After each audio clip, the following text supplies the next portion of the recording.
We have the Kenya Kwanza, of course, coalition as well. So there's no way, two ways about it. You have to be in a coalition unless you want to be the one losing the election. I want to be very clear. The coalition experiment in Kenya has never worked. The coalition experiment in Kenya was started by Mheshimiwa Raila Odinga when he had the Pentagon. And after the Pentagon, he went to CORD. After CORD, he went to NASA.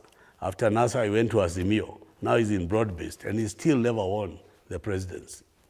Now, I want to be very clear to you so that there is an avoidance of doubt.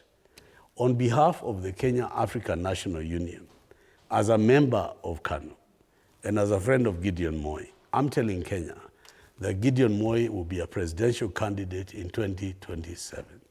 And as part of that integrity, win or lose, Gideon Moi must defend the Baringo senatorial position.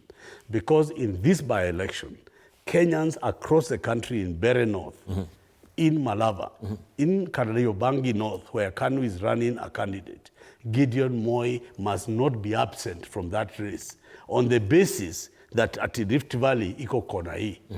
Gideon Moi must run because he's a national leader.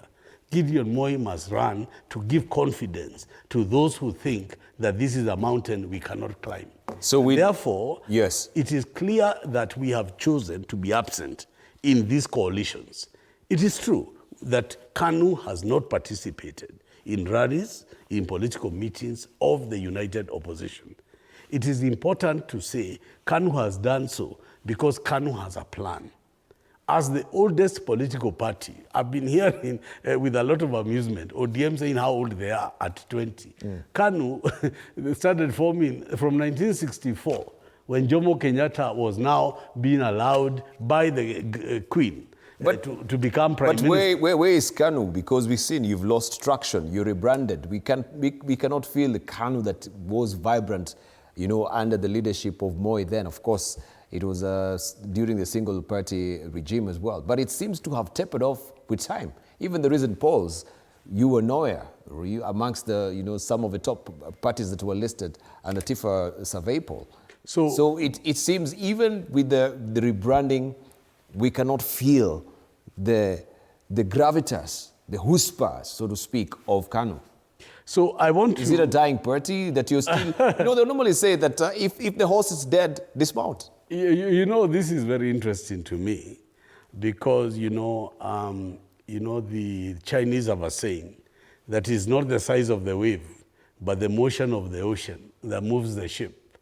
You know, what has become clear to me is these parties that are formed and die.